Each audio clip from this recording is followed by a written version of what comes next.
আমি মনে প্রাণে বিশ্বাস করি তোমার মনটা যদি স্বচ্ছ হয়, পরিষ্কার হয়, দুনিয়াতে যত কলঙ্ক বলো কিংবা কোনো দোষারোপ কিংবা মানুষের দেওয়া অপবাদ কোনো কিছুই তোমার কিছু কাছে আসতে পারবে না। কারণ দিন শেষে তুমি আল্লাহ পাকের কাছে একেবারেই ফ্রেশ থাকবে। তুমি কখনোই তার কাছে দায়ী থাকবে না। দুনিয়ার মানুষ কত কিছুই তো বলবে, তবু কি আমাদের সময়ের কাঁটা থেমে থাকবে? সময় দিনের পর দিন কিভাবে বছর শেষ হয়ে যাবে বুঝতেই পারা যাবে না। এভাবেই দিন একদিন ফুরিয়েও যাবে, জীবনটাও শেষ হবে। আসসালামু আলাইকুম। সকালবেলা উঠে নিজের কাজগুলোই নিজেই করছিলাম। তো আমি যেহেতু নিজের কাজগুলো নিজেই করি আর নিজের রান্নাবান্না সব কিছু মিলে অনেকটা ব্যস্ত থাকতে হয়। আমার বাসায় বুয়া নেই। ছোটোবেলায় দেখতাম মাকে সব কিছু তো নিজের হাতেই করতো। আর এই যে আগে কিন্তু অনেকেই দেখতাম ছোটোবেলায় যে আমার মায়েরা, চাচিরা সবাই পাটায় এরকম মশলা বাটতো, এমনকি মরিচ। এই মরিচ বাটা তো অনেকের পক্ষে এখন অসম্ভব।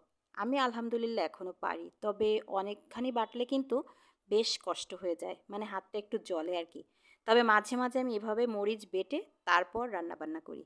আর এই যে খুব যত্ন করে কাজগুলো করি, নিজের কাজে আবার লজ্জা কিসের।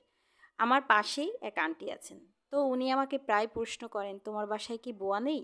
কেন তুমি নিজের কাজগুলো নিজে করো? আমার তো দুইটা ছেলের বউ, কিন্তু তবুও তিনটা বুয়া রেখেছি।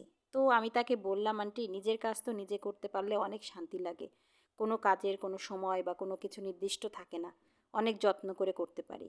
আসলেই তো তাই, টাকা দিয়ে আপনি কখনো যত্ন, মায়া, ভালোবাসা কিনতে পারবেন না। হয়তো আপনার সময়টা বেঁচে যাবে, কাজগুলো হয়ে যাবে, নিজের কাজের মধ্যে যে যত্নটা থাকে সেটা টাকা দিয়ে কাউকে দিয়ে করানো যায় না।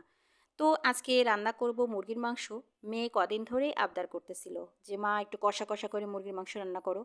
তা ওর জন্যই মূলত এভাবে রান্না করি। সাধারণত আমার ঝোল খেতেই বেশি ভালো লাগে, ভুনার তরকারি খেতে খুব একটা পছন্দ করি না। তো কী আর করা, আমি কিন্তু এভাবেই করতেছি। তো আজকে এভাবেই ভুনা করলাম আর বেশি করে একটু আলু দিলাম, বেশ অনেকটা ঝাল ঝাল হয়েছে।